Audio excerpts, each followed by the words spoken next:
বিসমিল্লাহির রহমানির রহিম। বদকারের মৃত্যু। হাদিসে ইহাও আসিয়াছে, বদকারের মৃত্যুর সময় আল্লাহ পাক মালাকুল মউতকে বলেন, আমার দুশমনের নিকট যাও ও তাহার রূহ বাহির করিয়া আনো।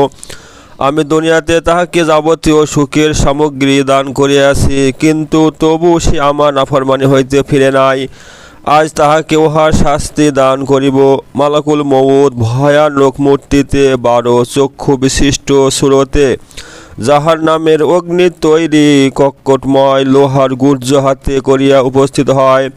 তাহার সহিত 500 ফেরেশতা হইবে, প্রত্যেকের হাতে তামার টুকরা, অগ্নিস্ফুলঙ্গ ও প্রজ্বলিত অগ্নির কোড়া থাকিবে। মালাকুল মউত আসিয়া এই তাহার উপর কোড়া মারিতে থাকে, যাহার কাটা সমীহ মুর্দার প্রতি শিরায় প্রবেশ করিয়া যায়।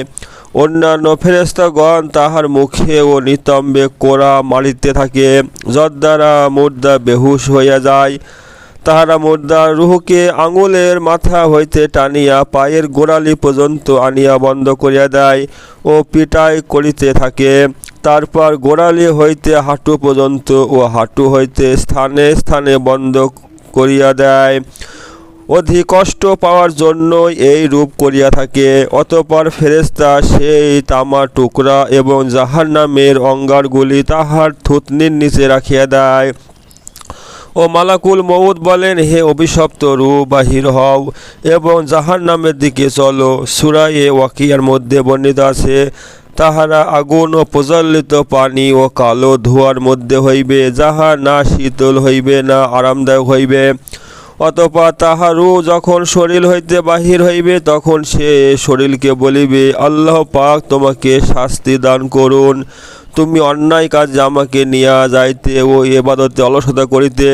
তুমি নিজেও ধ্বংস হইয়াছ, আমাকেও ধ্বংস করিয়াছ। শরীর রূহকে এই বলিয়া সম্বোধন করিবে, আর জমিনের ওই অংশ যেখানে সে গুনাহের কাজ করিত তাহাকে লালত অভিশাপ করিতে থাকে। ওদিকে শয়তানের লস্কর সমীহ দৌড়াইয়া আসিয়া বড় শয়তানকে খোঁজ খবর শোনায় যে এক ব্যক্তিকে জাহান্নাম পর্যন্ত পৌঁছাইয়া দিয়াছে। অতঃপর যখন তাহাকে কবরে রাখা হয়, কবর তাহার উপর এত সংকীর্ণ হইয়া যায় যে তাহার পাঁজরের হাড়গুলি একে অন্যের মধ্যে ঢুকিয়া যায়। তারপর তাহাকে কালো সাপ পা ও নাক দুই দিক হইতে দংশন করিতে থাকে ও উভয় দিকের সাপ মধ্যখানে আসিয়া একত্রিত হয়।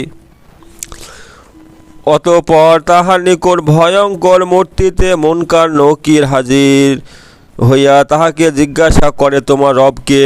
তোমার দিন কি? প্রত্যেক প্রশ্নের উত্তরে সেই জানি না বলিয়া স্বীকার করে। উত্তর শুনিয়া গুর্জ দ্বারা তাহাকে ভীষণভাবে আঘাত করা হয় ও গুর্জের ফুলকি সমীহ কবরে সরাইয়া পড়ে। অতঃপর তাহাকে বলা হয় যে উপরের দিকে দেখো। উপরের দিকে চাহিয়া সে জান্নাতের দরজায় তাকাইয়া সেখানকার বাগান ও সৌন্দর্য দেখিতে পায় ও ফেরেশতাগণ তাহাকে বলে, আল্লাহর দুশমন, আল্লাহর ইবাদত করিলে ইহা তোমার ঠিকানা হইত। প্রিয় নবী সাল্লাল্লাহু আলাইহি ওয়াসাল্লাম ফরমাইয়াছেন, ওই আল্লাহর কসম যাহার কুদরতি হাতে আমার জান, ইহাতে সে এত বেশি দুঃখিত হইবে যে সেই রূপ আর কখনো হয় নাই। তারপর জাহান্নামের দরজা খোলা হইবে ও ফেরেশতাগণ বলিবে, হে আল্লাহর দুশমন, ইহাই তো ঠিকানা, কেননা তুই আল্লাহ নাফরমানি করিয়াছিলি। অতঃপর জাহান্নাম হইতে 77টি দরজা তাহার কবরের দিকে খুলিয়া দেওয়া হয়, যেখান হইতে কিয়ামত পর্যন্ত গরম বাতাস ও ধোঁয়া আসিতে থাকিবে। মিশকাত শরীফে হযরত বারা বিন আযিব ও আবু হুরায়রা রাদিয়াল্লাহু তাআলা আনহু হইতে আযাবে কবর সম্পর্কিত হাদিসে বর্ণিত আছে। হযরত আয়েশা রাদিয়াল্লাহু তাআলা আনহা বলেন, গুনাহগারদের জন্য কবরে ধ্বংস রহিয়াছে, তাহাদের উপর কালো সাপ নিযুক্ত করা হইবে, যাহার একটি পায়ের দিক হইতে ও অপরটি মাথার দিক হইতে দংশন করিতে করিতে মধ্যভাগে আসিয়া উভয় একত্রিত হইবে। ইহাই হইল আযাবে বরজক। কোরআনে পাকেও বর্ণিত আছে।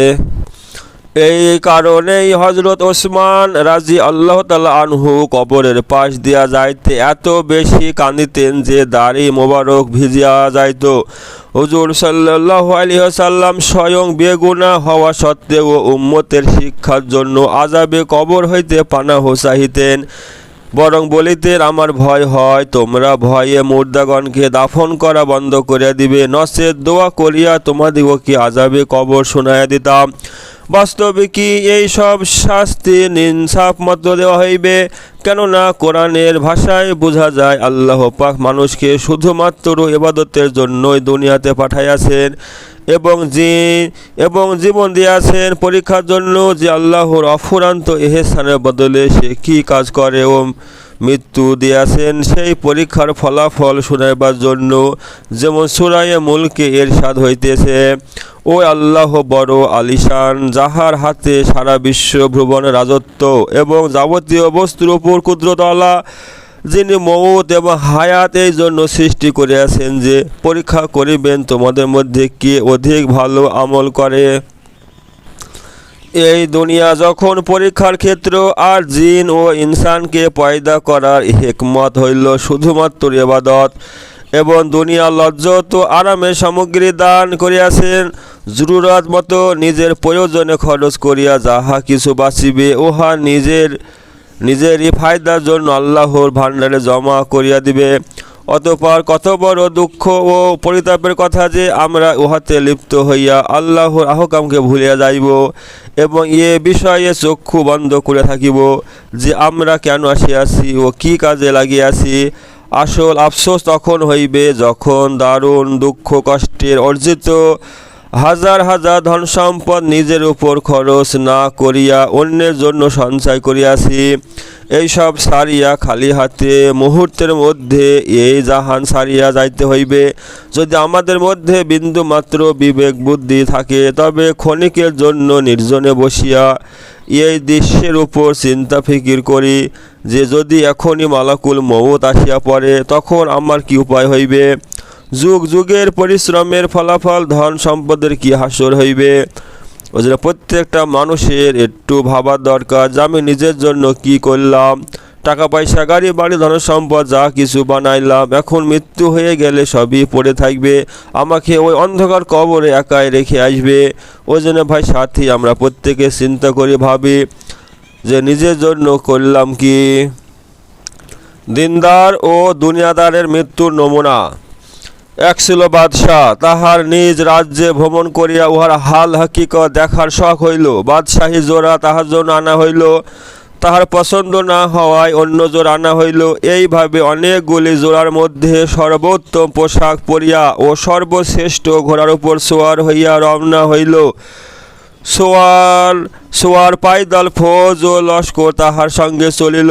শয়তানে ধোকায় কাহারও প্রতি না তাকাইয়া অহংকারে ভরপুর হইয়া শাহী মেজাজে চলিল। পথিমধ্যে পুরানো কাপড় পরিহিত এক সাধারণ ব্যক্তি তাহাকে সালাম করিল। বাদশাহ ভ্রুক্ষেপও করিল না। লোকটি ঘোড়ার লাগাম ধরিল। বাদশাহ ধমক দিয়া বলিল, এত বড় স্পর্ধা তোমার লাগাম ছাড়। সে বলিল, তোমার সহিত একটা কথা আছে। বাদশাহ বলিল, আচ্ছা এখন সবর করো, আমি ঘোড়া হইতে নামিলে বলিও। সে এখনই বলিতে হইবে। এই বলিয়া জোরে টানিয়া ঘোড়ার লাগাম ছিঁড়িয়া ফেলিল।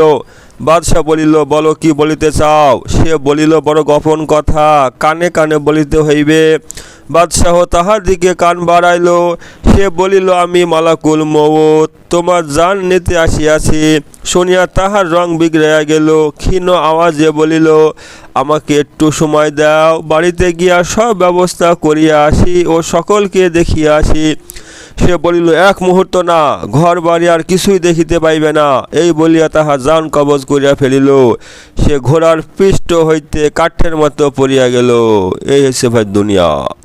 তার সমস্ত চিন্তা ভাবনা, প্ল্যান প্রোগ্রাম, দেশ ভ্রমণের সমস্ত শখ এখানেই শেষ হয়ে গেল। দুনিয়া সব কিছু ছেড়ে একাই সে এখন আখিরাতে যাত্রী হয়ে গেল। আমল ছাড়া সে কিছুই নিয়ে যেতে কিন্তু আর পারল না। এই বিষয়টা আমাদের প্রত্যেকের ভাবা দরকার। তারপর সেই মালাকুল মউত জনক ও নেককার মুসলমানের কাছে গেল। সেও কোনো সফরে যাইতেছিল, গিয়া তাহাকে সালাম করিল। লোকটি সালামে উত্তর দিল। সে সে লোকটি বলিল, আপনার সহিত কানে কানে আমার একটা কথা আছে। লোকটি বলিল, আচ্ছা বলো। সে বলিল, আমি মালাকুল মউত। লোকটি বলিল, বহুত আচ্ছা, আপনি আসিয়াছেন। আপনার সহিত মোলাকাতের জন্য আমি ব্যস্ত ছিলাম। ফেরেশতা বলিল, যেই কাজের জন্য বাহির হইয়াছ উহা তাড়াতাড়ি সারিয়া লও। লোকটি বলিল, আল্লাহর চেয়ে মাহবুব আমার আর কেহ নাই। মালাকুল মউত বলিল, আপনি যেই হালে মরিতে চান সেই হালে জান কবজ করা হইবে। আমাকে আল্লাহর তরফ হইতে এই রূপ হুকুম দেওয়া হইয়াছে। সে বলিল, আচ্ছা, তবে আমাকে ওযু করিয়া নামাজ পড়িতে দাও। যখন আমি সেজদায় যাইব আমার জান কবজ করিও। তাহার কথা মতো সেজদার হালতে রূহ কবজ করা হইল। সুবহানাল্লাহ। আবু বকর বিন আবদুল্লাহ মজনি রহমতুল্লাহ বলেন, বনি ইসরাইলের এক ধনাঢ্য ব্যক্তি অনেক বেশি ধন সম্পদ সঞ্চয় করিয়াছিল। মৃত্যুর সময় সে সন্তানদিগকে বলিল, আমার যাবতীয় ধনরত্ন আমার সম্মুখে হাজির করো। তাহারা উহা সামনে পেশ করিল। ইহা দেখিয়া সে বলিল, আফসোস, এই সব ছাড়িয়া যাইতে হইবে। ইত্যবসরে মালাকুল মউত হাজির হইয়া বলিয়া উঠিল, এখন আফসোস করিলে কি ফায়দা হইবে? ওই আল্লাহর কসম, যিনি তোমাকে এইসব ধন সম্পদ দান করিয়াছেন, এখনই তোমার জান কবজ করিব। লোকটি বলিল, আমাকে সামান্যটুকু সময় দাও, যেন আমি এই সব বন্টন করিয়া দিতে পারি। ফেরেশতা বলিল, সময় তো আর এক মুহূর্ত নাই। আফসোস, তুমি যদি ইহা পূর্বেই বন্টন করিয়া দিতে। এই কথা বলিয়াই তাহার প্রাণ বাহির করিয়া নেয়। অন্য একটি ঘটনা, এক ব্যক্তি অনেক কিছু ধন সম্পদ জমা করিয়াছিল এবং যাবতীয় সাজ সরঞ্জাম সংগ্রহ করিয়া একটা সুউচ্চ বালাখানাও তৈয়ার করিয়াছিল, যাহার 2টা দরজা ছিল ও প্রত্যেক দরজায় দারোয়ান নিযুক্ত রহিল। মহল তৈয়ার করিয়া বন্ধু বান্ধব দিগকে নিমন্ত্রণ করিল এবং স্বয়ং মনোরম তক্তের মধ্যে এক পা রাখিয়া অপর পা খাড়া করিয়া দাঁড়াইয়া রহিল। ও লোকজন খাইতে লাগিল। তখন সে মনে মনে ভাবিতে লাগিল, এত সব সাজ সরঞ্জাম জমা করা হইয়াছে যে কয়েক বৎসর যাবৎ আর কিছুই খরিদ করিতে হইবে না। হঠাৎ ছেঁড়া পুরানো কাপড় পরিহিত একজন ফকির কাঁধে ঝুলি লটকাইয়া দরজায় আসিয়া সজোরে দরজায় ধাক্কা দিতে লাগিল, যাহার আওয়াজ তাহার ত্বক পর্যন্ত পৌঁছিয়া গেল। গোলাম দৌড়াইয়া আসিয়া জিজ্ঞাসা করিল, কে তুমি, এই রূপ বেয়াদবি করিতেছ? ফকির বলিল, তোমার মনিবকে আমার সহিত সাক্ষাৎ করিতে বলো। গোলামগণ বলিল, আমাদের মনিব তোমার মতো ফকিরের নিকট আসিবে। সে বলিল, তাহার নিকট গিয়া বলো, সে নিশ্চয় আসিবে। তাহারা গিয়া মনিবকে ঘটনা শুনাইল। মনিব বলিল, তাহাকে মজা দেখাইলে না? অবসরে ফকির আরও জোরে দরজায় ধাক্কা দিল। এবারও দারোয়ান দৌড়াই আসিল। ফকির বলিল, তোমার মনিবের নিকট গিয়া বলো, আমি মালাকুল মউত। ইহা শুনিয়া তাহার হুঁশ উড়িয়া গেল। মনিবের নিকট গিয়া যখন বলিল, তাহারও পায়ের তলার মাটি খসিয়া গেল। ও অনেক অনুনয় বিনয় করিয়া বলিল, তাহাকে গিয়া বলো, আমার বদলে যেন অন্য কাউকেও কবুল করে। ইতিমধ্যে ফকির ঘরে ঢুকিয়া পড়িল ও তাহাকে বলিল, যাহা করিবার করিয়া লও, আমি তোমার রূহ না নিয়া ছাড়িব না। সে সমস্ত মাল একত্র করিয়া মালকে বলিতে লাগিল, তোমার উপর আল্লাহর অভিশাপ, তোমার কারণে আমি মাওলার ইবাদত হইতে বঞ্চিত রহিয়াছি ও তাহাকে একটু নির্জনে বসিয়া ডাকিতে পারি নাই। আল্লাহর ইশারায় মালের জবান খুলিয়া গেল। সে বলিল, আমাকে কেন অভিশাপ দিতেছ? আমার কারণে তুমি বড় বড় বাদশাহের দরবারে এমন সময় গমন করিতে যখন নেক লোকদিগকে সেখান হইতে হটাইয়া দেওয়া হইত। আমার কারণে তুমি নাজুক মেয়ে লোক নিয়ে লজ্জ তুরাইতে, অন্যায় কাজে আমাকে ব্যয় করিতে আমার অস্বীকার করার উপায় ছিল না। তুমি যদি আমাকে ভালো কাজে ব্যয় করিতে তবে নিশ্চয় আজ তোমার উপকারে আসিত। তারপর হঠাৎ মালাকুল মউত তাহার রূহ কবজ করিয়া ফেলিল। এই সে ভাই দুনিয়া, ওই জন্য অস্থায়ী এই 60 বছরের দুনিয়া, এর মোহে না পড়ি ভাই। দুনিয়া আমাকে ছাড়তেই হবে, মৃত্যু আমার আসবেই, মৃত্যু একটা বাস্তব সত্য। ওই জন্য মৃত্যুর আগে আগে ইমান আমলকে ভাই বানিয়ে নি, আল্লাহর সন্তুষ্টি অর্জন করে নি। যে দুনিয়ার পেছনে ছুটছে, দুনিয়াতে মশগুল হয়ে গেছে, তারও দুনিয়ার জিন্দগি কেটে যাচ্ছে, আর যার কিচ্ছু নাই, আখিরাতের জন্য চিন্তা করছে, ভাবছে, তারও জিন্দগি কেটে যাচ্ছে। কিন্তু ভাই পার্থক্য আমরা এখন বুঝতে পারছি নি। এখন মৃত্যুটা হয়ে গেলে মানে বুঝে আসবে যে কে কামিয়াবি। ওই যে প্রত্যেকটা মানুষের নিরালায় বসে ভাবার দরকার যে আমি নিজের জন্য ভাই কি করলাম। দুনিয়ার সম্পদ এখানেই রেখে যাবে। মানুষ মায়ের পেট হইতে যেইভাবে ধনসম্পদহীন অবস্থায় পয়দা হয়, ঠিক সেইভাবে একটা অন্ধকার কবরে যেতে হবে। দুনিয়ার সম্পদ সব এখানেই থেকে যাবে। ওই জন্যে আমলটা যাবে সঙ্গে। ওই জন্য আমল ভাই বানাতে হবে, আল্লাহ সন্তুষ্টি অর্জন করতে হবে, দিনে মেহনত করতে হবে, আল্লাহ রাস্তায় বাহির হইতে হবে। হ্যাঁ, এই ক্ষণস্থায়ী দুনিয়ার মোহে না পড়ে দুনিয়া করতে হবে প্রয়োজন মতো, দরকার টুকটাক করতে হবে, আখিরাতকে ঠিকঠাক মানে বানাইতে হবে।